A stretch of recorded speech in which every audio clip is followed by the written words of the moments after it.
মুসলিম, হিন্দু, বৌদ্ধ ও খ্রিস্টান না হয়ে যদি সবাই ভালো মানুষ হয়, এটা সবার জন্য লাভ। আপনারা হয়তো প্রশ্ন করতে পারেন, আমি মুসলিম আছি তাতে অসুবিধা কি? আমি খ্রিস্টান আছি তাতে অসুবিধা কি? আমি হিন্দু আছি তাতে অসুবিধা কি? আমি বৌদ্ধ আছি তাতে অসুবিধা কি? দেখুন, সুবিধা অসুবিধা যখন আলোচনা করা হয় তখন বোঝা যায়। যেমন ধরুন, একজন মুসলিম বলে খুব দাবি করে, মানে কট্টরপন্থী মুসলিম, কিন্তু গুণাগুণ বিচার করে দেখা গেল মানুষের যে গুণ থাকা উচিত সেই গুণ ওনার মধ্যে নাই। আরেকজন কট্টরপন্থী হিন্দু বলে দাবি করে যে আমি কট্টরপন্থী হিন্দু, সব কিছু ত্যাগ করলেও আমি হিন্দুর মতো ত্যাগ করব না, কিন্তু গুণাগুণ বিচার করে দেখা গেল মানুষের যে গুণ থাকা উচিত সেই গুণগুলো এই কট্টরপন্থী হিন্দুর মধ্যে নাই। আরেকজন গলা চেঁচিয়ে উচ্চস্বরে বলছে আমি কট্টরপন্থী, আমি খ্রিস্টান। তো যিনি এরকম চেঁচামেচি করে কট্টরপন্থী বলে দাবি করছে, গুণাগুণ বিচার করে দেখা গেল তিনি মানুষের পর্যায়ে পড়ে না, অর্থাৎ মানুষের যে গুণ থাকা দরকার। আরেকজন চিৎকার চেঁচামেচি করে বলল আমি কট্টরপন্থী, আমি বৌদ্ধ, কিন্তু যেই মানুষটা কট্টরপন্থী বৌদ্ধ এই রূপ দাবি করলো, কিন্তু গুণাগুণ বিচার করে দেখা গেল মানুষের যে গুণ থাকা বাঞ্ছনীয় উচিত সেই গুণগুলো এই কট্টরপন্থী বৌদ্ধ, হিন্দু, মুসলিম, খ্রিস্টান যারা দাবি করছে তাদের মধ্যে দেখা যাচ্ছে না। তো এখন আমার প্রশ্ন হচ্ছে, কেন ভালো মানুষ হতে বললাম? আপনি কট্টরপন্থী মুসলিম হয়েছেন, কিন্তু মানুষের গুণ তো আপনার মধ্যে নেই। কট্টরপন্থী হিন্দু হয়েছেন, মানুষের গুণ আপনার মধ্যে নেই। কট্টরপন্থী খ্রিস্টান, বৌদ্ধ হয়েছেন, কিন্তু মানুষের গুণ আপনার মধ্যে নেই। তো মানুষের গুণ না থাকলে আপনি বৌদ্ধ কী করে হবেন? মুসলিম কি করে হবেন? হিন্দু এবং খ্রিস্টান কি করে হবেন? আগে তো মানুষ হতে হবে আপনাদেরকে, সবাইকে আগে মানুষ হতে হবে। কারণ মানুষ হতে পারলেই তো বৌদ্ধ, হিন্দু, খ্রিস্টান, মুসলিম হওয়া যাবে। তো ধরুন, এটা আপনারা কেউ কিছু মনে করবেন না, আমি এমনি উপমা যুক্তি দেওয়ার জন্য বলছি। ধরুন, একটা গরু, একটা মহিষ, একটা গাধা, একটা ঘোড়া, একটা কুকুর, তাদেরকে তো মুসলিম, হিন্দু, বৌদ্ধ, খ্রিস্টান বলা যাবে না, কারণ তারা পশু পদবাচ্য, তারা মানুষ নয়।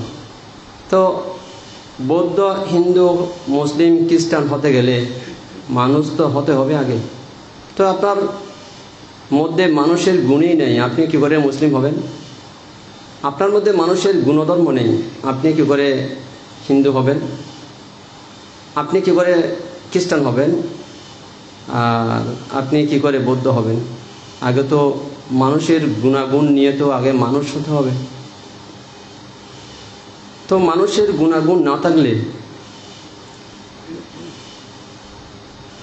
কট্টরপন্থী বৌদ্ধ হলেও, হিন্দু হলেও, মুসলিম হলেও, খ্রিস্টান হলেও এতে কার কি লাভ হবে?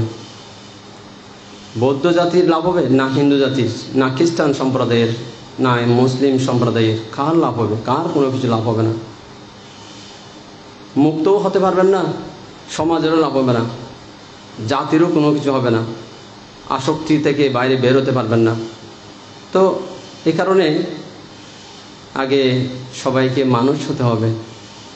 মানুষ হতে পারলে তারপর তো বৌদ্ধ, হিন্দু, মুসলিম, খ্রিস্টান হওয়া যাবে। তার আগে তো দাবি করা যাবে না।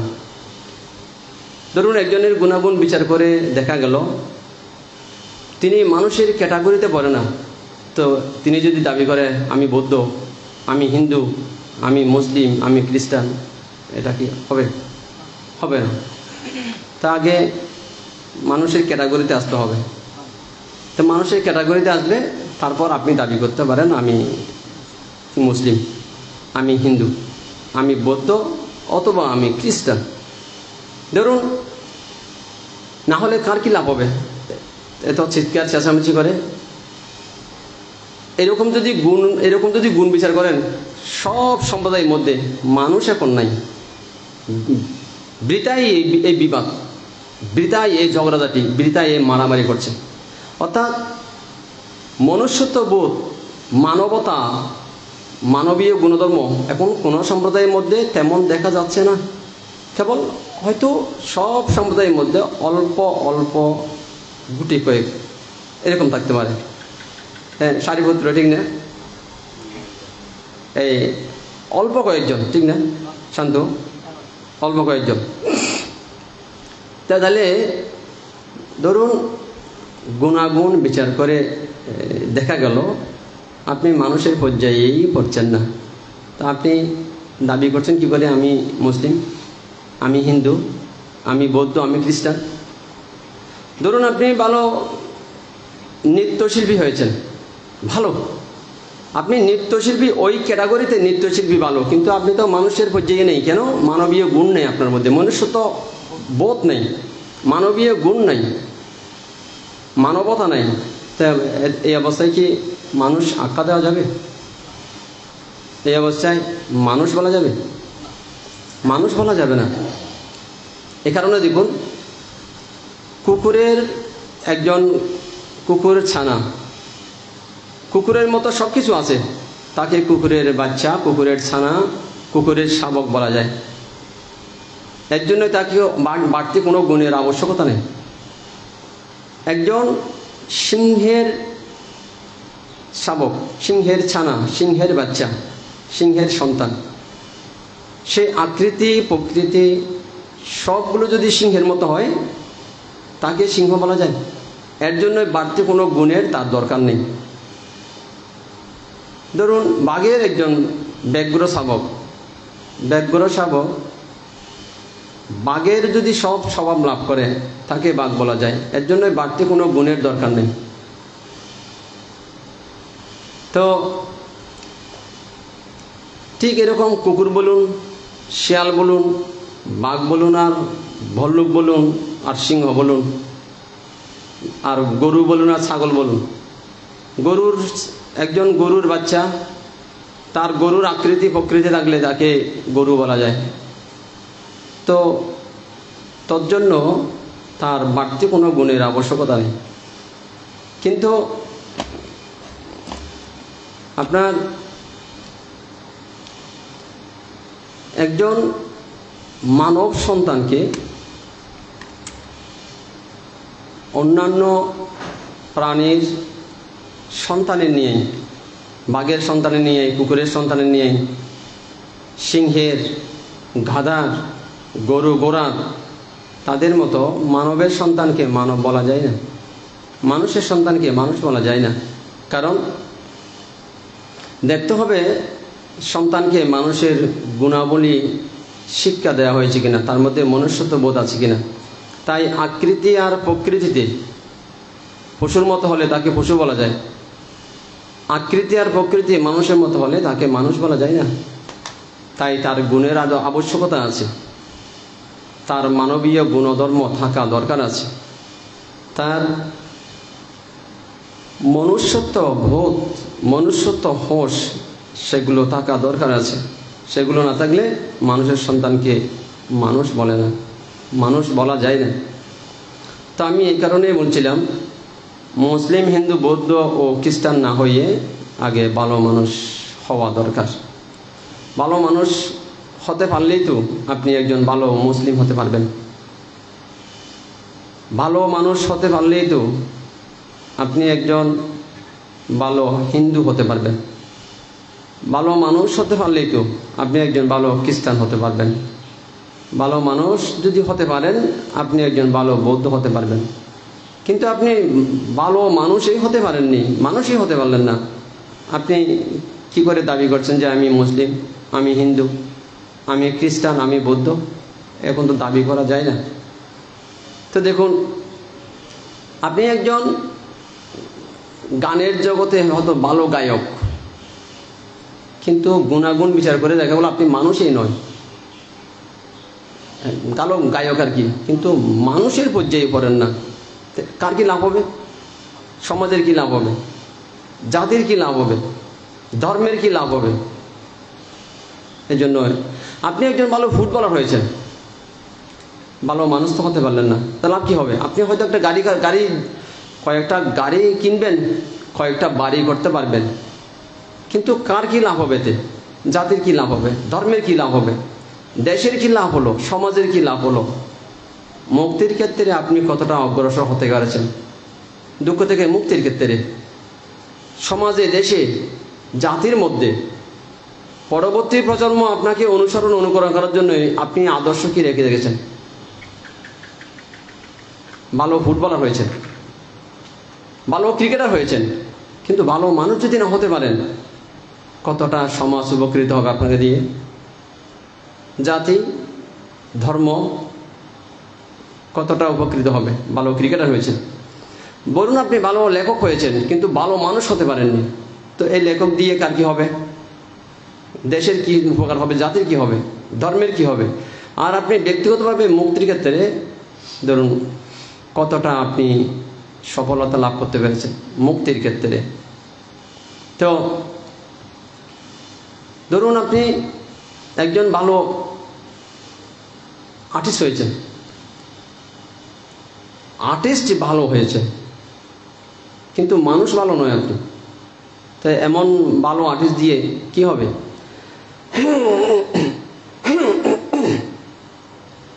এরকম ভালো আর্টিস্ট দিয়ে কি হবে? ভালো মানুষ যদি আপনি হতে পারেন, তাহলে আপনি ভালো ক্রিকেটার, ভালো ফুটবলার, ভালো আর্টিস্ট না হলেও আপনার যে আদর্শ যুগ যুগ ধরে, শতাব্দীর পর শতাব্দী ধরে মানুষ আপনাকে অনুসরণ করবে, সমাজের শান্তির জন্য, দুঃখ থেকে মুক্তির জন্য, মানুষের সুখের জন্য।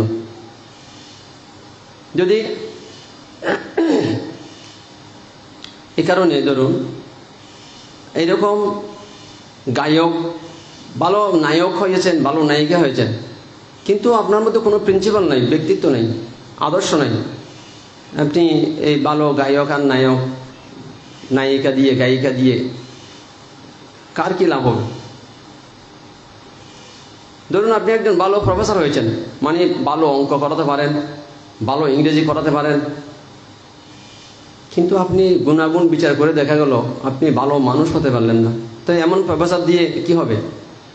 আপনার পড়াশোনা করে মানুষ পেটে ভাতে চলবে আর কি। তো আপনি পরবর্তী প্রজন্মের জন্য কিছু রেখে যেতে পেরেছেন? সমাজের জন্য কোনো আদর্শ? আজকালকার দেখুন বর্তমান সময়ে দেখা যাচ্ছে এটা অধিকাংশ ক্ষেত্রে শিক্ষক শিক্ষিকা তারা স্কুল কলেজ বিশ্ববিদ্যালয়ে যেন তেন প্রকারণ সময় নষ্ট করছে, অর্থাৎ পড়াচ্ছে না, ওই প্রাইভেট পড়ানোর জন্য। তা এই তো শিক্ষক। আপনি ভালো ডাক্তার হয়েছেন, বেশ ভালো অভিজ্ঞ ডাক্তার, কিন্তু আপনি ভালো মানুষ হতে পারলেন না, কার কি লাভ হবে? ভালো ডাক্তার হয়েছেন, কিন্তু ভালো মানুষ তো হতে পারলেন না, এতে কার কি লাভ হবে? দেশের কি লাভ হবে? সমাজে কি লাভ হবে? আপনি নিজের জন্য কি করতে পেরেছেন? মুক্ত হওয়ার জন্য। আপনার মধ্যে ধরুন যদি ব্যক্তিত্ব না থাকে, আদর্শ না থাকে, যদি মানবীয় গুণধর্ম না থাকে, তো আপনি ভালো ডাক্তার হলে এতে এমন কি আছে? তো এই কারণে ভালো ডাক্তার হলেও কোনো লাভ নাই, ভালো মাস্টার প্রফেসর, ভালো হয়তো ধরুন মনে করুন ভালো ইঞ্জিনিয়ার হয়েছেন, কিন্তু কার কি লাভ হবে? আপনি ভালো মানুষ হতে পারলেন না।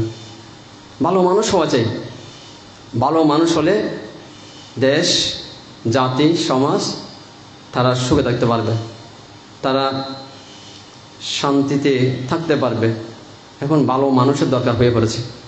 ভালো মানুষ, আপনার ধরুন ভালো অফিসার হয়েছেন, ভালো ম্যানেজার হয়েছেন, ভালো মানুষ তো হতে পারলেন না। আমাদের এরকম ভালো মানুষ দরকার, ভালো মানুষ দরকার। আপনি ধরুন ডক্টর হয়েছেন, কিন্তু মানুষ হতে পারলেন না, এই ডক্টর দিয়ে কি হবে? তাই এখন ভালো মানুষ দরকার। ভালো ডাক্তার হওয়ার পাশাপাশি ভালো মানুষ হওয়া। ধরুন একজন ছাত্র কিংবা ছাত্রী স্টুডেন্ট হিসেবে খুব ভালো, কিন্তু আপনার কোনো চরিত্র নাই, আপনার কোনো আদর্শ নাই, আপনার কোনো ব্যবহার ভালো নাই, আপনার মানসিকতা ভালো নাই, এরকম ভালো ছাত্র দিয়ে কী হবে? কিন্তু আপনি ভালো মানুষ হন না। ভালো ছাত্র হওয়ার পাশাপাশি যদি ভালো মানুষ যদি হওয়া যায়, ঠিক না? তাহলে না জাতির উপকার হবে, তাহলে না দেশের উপকার হবে, তাহলে না ধর্মের উপকার হবে, তাহলে না আত্মপর হিত হবে। এই কারণে সব জায়গায় ভালো ডাক্তার দেখা যাচ্ছে, প্রায় জায়গায় ভালো মাস্টার, ভালো প্রফেসর, ঠিক না? ভালো নায়ক, ভালো গায়ক, ভালো নায়িকা, ভালো গায়িকা, ভালো ইঞ্জিনিয়ার, ভালো ছাত্রছাত্রী, ভালো ফুটবলার, ভালো ক্রিকেটার, এরকম দেখা যাচ্ছে, কিন্তু ভালো মানুষ দেখা যাচ্ছে না।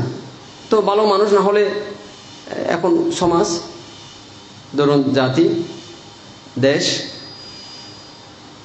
তাহলে আমাদের ভালো মানুষ দরকার, যার মধ্যে মানবীয় গুণধর্ম আছে, যার মধ্যে মনুষ্যত্ব বোধ আছে, যার মধ্যে মানবতা আছে, যার মধ্যে দয়া আছে, যার মধ্যে মৈত্রী আছে, যার মধ্যে করুণা আছে, যার মধ্যে নিঃস্বার্থে অপরের জন্য কিছু করার গুণ আছে। তো এই গুণগুলো যদি না থাকে, দেশ, সমাজ, জাতি সবাই সুখ থেকে বঞ্চিত হবে। কেন? ভালো ডাক্তার আছে, মাস্টার আছে, ভালো ছাত্রছাত্রী আছে, ভালো উকিল আছে, ভালো বিচারপতি আছে, ভালো নায়ক আছে, ভালো নায়িকা আছে, ভালো ক্রিকেটার আছে, ভালো ফুটবলার আছে, ভালো ইঞ্জিনিয়ার আছে, ভালো ডক্টর আছে, ভালো প্রফেসর আছে, কিন্তু ভালো মানুষ তো নেই। ভালো মানুষ না থাকার কারণে আজকে মানুষের দুঃখের সীমা নেই, মানুষের অশান্তির সীমা নেই। সব আছে কিন্তু ভালো মানুষ নেই, যার কারণে কোথাও শান্তি নেই। মুসলিম সমাজে সেখানে শান্তি নেই, বৌদ্ধ সমাজে সেখানেও শান্তি নেই, খ্রিস্টান সমাজে সেখানেও শান্তি নেই, হিন্দু সমাজে সেখানেও শান্তি নেই, গায়ক সমাজে শান্তি নেই, নায়ক সমাজে শান্তি নেই, ছাত্র সমাজে শান্তি নেই, প্রফেসর সমাজে শান্তি নেই, ডাক্তার সমাজে শান্তি নেই, কোনো সেক্টরে শান্তি নেই, প্রশাসন সেক্টরে শান্তি নেই। হয়তো অফিসার ভালো কিন্তু মানুষ ভালো নয়, এই কারণে কোথাও এখন শান্তি দেখা যাচ্ছে না, কারণ ভালো মানুষের অভাব হয়ে দাঁড়িয়েছে। এখন ভালো মানুষ হওয়া দরকার, ভালো মানুষ খুব দরকার এখন বর্তমান। এখন ধরুন পরিস্থিতি এতটা খারাপ হয়ে গেছে, মনে করুন বনবান্তের পরে, এখন মানে বৌদ্ধদের কথা বলছে আর কি, বনবান্তের পর এখন নিঃস্বার্থে বৌদ্ধ শাসনের কল্যাণ, দুঃখ থেকে মুক্তি, জাতির কল্যাণ, জাতির মঙ্গল, সমাজের মঙ্গল, দেশের মঙ্গল, দশের মঙ্গল, বহুজনের মঙ্গল, এরকম চিন্তা করার মতো আমি আর বাংলাদেশের বান্ধব দেখতে পাচ্ছি না। বনবান্তের পরে পরিস্থিতি এতটা খারাপ, তাহলে সব সমাজে চলছে এরকম। বনবান্তের অন্তর্ধানের পরে এখন তো রাঙ্গামাটি রাজবন বিহারে কেবল বনবান্তের ডেড বডি আছে। তো বনবান্তের মতো এমন প্রিন্সিপাল, এমন আদর্শ আমি আর নট ইভেন সিঙ্গেল মান, আমি একজন ভিক্ষুক দেখতে পাচ্ছি না। বনবন্তের পরে।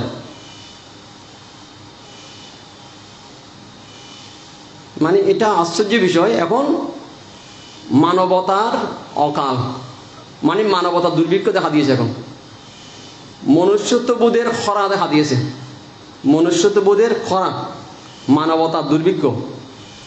তো পরিস্থিতি এতটা খারাপ হয়ে গেছে। এখন আমি একমাত্র দেখলাম বনবন্তের মধ্যে এই গুণ দেখেছি। ধরুন, ব্যক্তিত্ব কাকে বলে, আদর্শ কাকে বলে, সত্য বলার সাহস, সত্য বলার দৃঢ়তা, তিনি সবার কথা বলেছেন, কাউকে ছাড়েনি। তো এখন তো কেউ কারো দোষের কথা বলছে না, কারণ সবাই সুবিধাবাদী, আর সবাই মিথ্যাবাদী, আর সবাই কেবল এলোমেলো পথে চলা। অর্থাৎ এখন সোজা পথে চলছে না। তো সাপ নাকি আঁকা বাঁকা পথে গিয়ে শিকার করে। এখন মানুষ এরকম হয়ে গেছে। এখন না সহজ পথে, সুন্দর পথে, ন্যায় পথে জীবনযাপন করতে না, ওই আঁকা বাঁকা পথে গিয়ে জীবনযাপন করছে। এখন পরিস্থিতি এত খারাপ হয়ে গেছে। তো এই কারণে আমার বনবন্তের হতা, আমার বারে বারে বনবন্তের হতা মনে পড়ে। এখন অন্যান্য বান্তারা দেখছে, কিন্তু কেউ কিছু বলছে না। চোখের সামনে দেখছে অন্যায় হচ্ছে, কেউ কিছু বলছে না। অর্থাৎ সবাই স্বার্থবাদী, সুবিধাবাদী। তো পরিস্থিতি এখন এতটা খারাপ হয়ে গেছে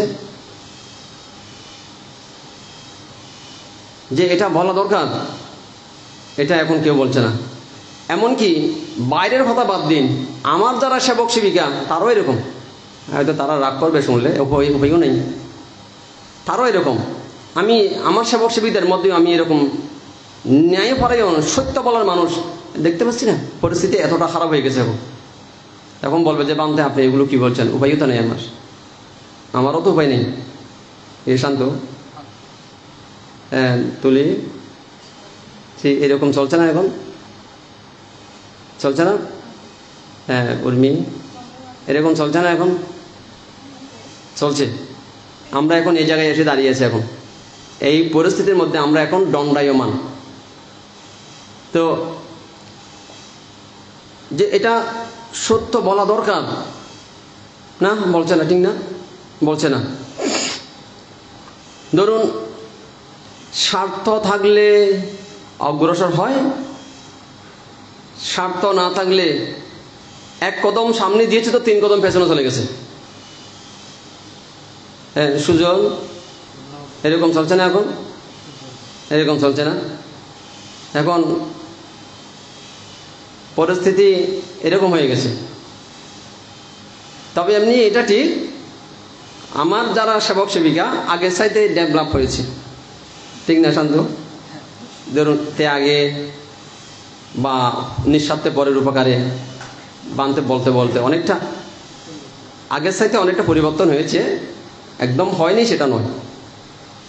তো আপনার এখন তো মানে সবাই মিথ্যাবাদী, সত্য কে বলবে আসলে? মানে সত্য তো বলছে না, বলছে না। একজন সত্য কথা বলে 99% মানুষ তো তাকে গিলে একজন যদি সত্য কথা বলে 99% তাকে বল মাছের মতো গিলে খেতে চাইছে। এখন সে কারণে এখন কেউ সত্য বলছে না। এটা তো আশ্চর্য বিষয়। তবে এটা ঠিক, যদি আপনি সত্য বলতে ইচ্ছা করেন, সত্য বলতে চান, আপনাকে অনেক কিছু হারাতে হবে, এমন করেই চিন্তা করে সত্য বলতে হবে আপনাকে। আর যে বলবে যে আমি সম্পত্তি হারাতে পারবো না, চাকরি হারাতে পারবো না, আমার একটা বউ আছে, বউ হারাতে পারবো না, আপনার তো বউ নেই, তাহলে যদি আমার ছেলে মেয়ে হারাতে পারবো না, আমার ব্যবসা আছে, ব্যবসা হারাতে পারবো না, তাহলে সত্য বলতে পারবো না, সত্য বলা যাবে না। কারণ হারাবার ভয় থাকলে তিনি সত্য বলতে পারে না। যার হারাবার ভয় নেই তিনি সত্য বলতে পারবেন। এখন সবার তো হারাবার ভয় আছে। ধরুন একজনের কিছু নাই, এবার ওই হাতে আসছি, মানে ধর্মগুরু সাধুদের ক্ষেত্রে। সাধুর তো কিছু নাই, সাধু কেন সত্য বলছে না? ঠিক না? সাধুরা আচ্ছা সত্য বলছে না কেন? সাধুরা সত্য বলছে না এই কারণে, ওই লাভ সৎকার, অর্থাৎ লাভের অংশ, লাভের ভাগ কমে যাবে। আরেকটা জিনিস, সাধুরা চিন্তা করছে সত্য বললে মরতে হবে নাকি, এখন সাধুদের মরণ ভয় আছে। আপনাকে মরণ ভয় যার থাকে তিনি সত্য বলতে পারে না, মরণ ভয়ও ত্যাগ করতে হবে। তাহলে হারাবার ভয় আর মরণের ভয়, এই দুই ভয় ত্যাগ করলে সত্য বলতে পারবেন। চাকরি গেলে যাক, পরিবার থাকলে থাক, না থাকলে না থাক, ব্যবসা থাকলে থাক, না থাকলে না থাক, কিন্তু আমি সত্য নিয়ে থাকবো, তাহলে আপনি সত্য বলতে পারবেন। এখন এরকম লোক আছে না? এরকম লোক নেই। আশ্চর্য বিষয়, নাই। এখন সাধু হওয়া যাবে না, শিক্ষিত হওয়া যাবে না, অশিক্ষিত হওয়া যাবে না, ঠিক না? ধনীও নাই, গরিবও নাই, আপনও নাই, পরও নাই, ভাইও নাই, বইও নাই, বন্ধুও নাই। পরিস্থিতি এখন খারাপ হয়ে গেছে। এদিকে মা কি বলে, ঠিক না? এরকম হয়ে গেছে এখন, এইরকম হয়ে গেছে।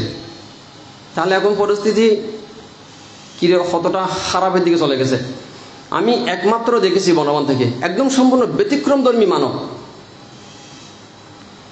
যার যার বিরুদ্ধে বলতে হয়েছে বলেছে।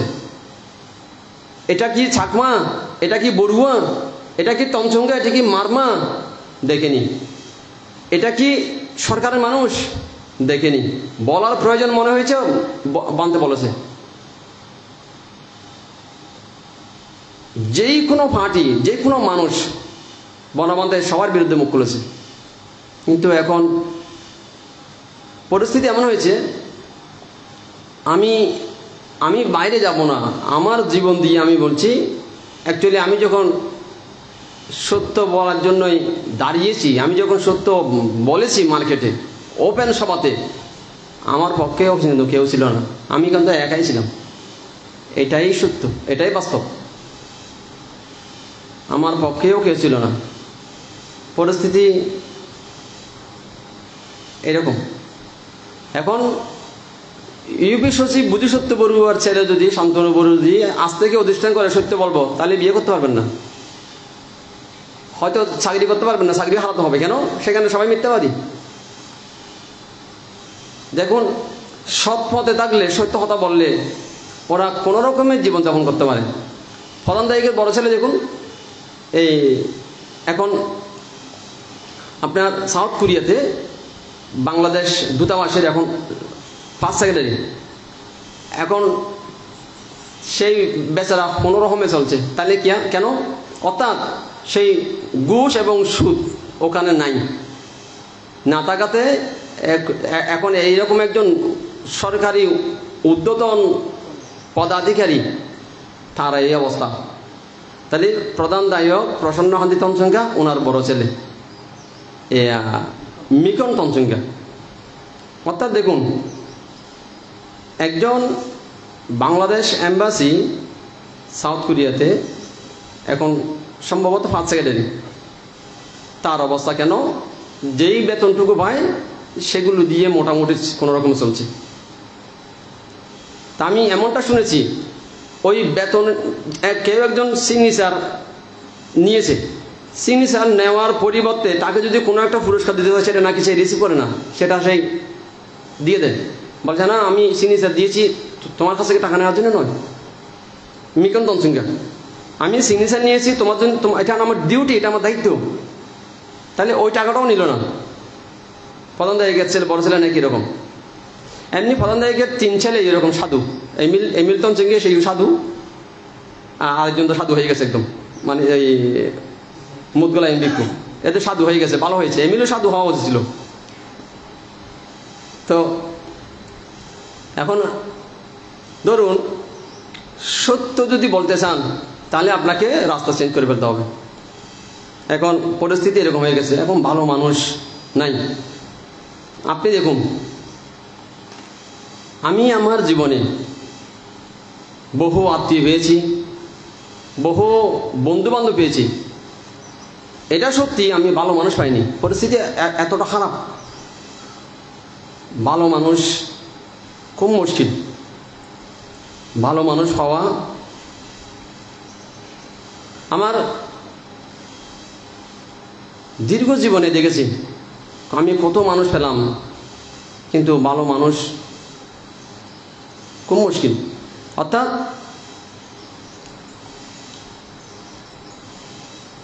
সত্য পথে থাকা, ন্যায় পথে থাকা, অন্যায় হচ্ছে যে অন্যায় প্রতিরোধ করা দরকার, না করবে না, এটা বলা দরকার, বলবে না, এটা করা দরকার, এটা করবে না। তো এখন এই পরিস্থিতির মধ্যে কি করে মানুষ দুঃখ থেকে মুক্ত হতে পারবে, কি করে সম্ভব? তো আপনার এতে ধরুন 100 জন মনীষীর যে একটা বই বেরিয়েছে, সেখানে হো সি মিন উনি ভিয়েতনামের। তো হো সি মিন ওনার লাইফ দেখেছি, এই সত্য বলতে গিয়ে, প্রতিবাদ করতে গিয়ে ওনাকে দেশ ত্যাগ করতে হয়েছে।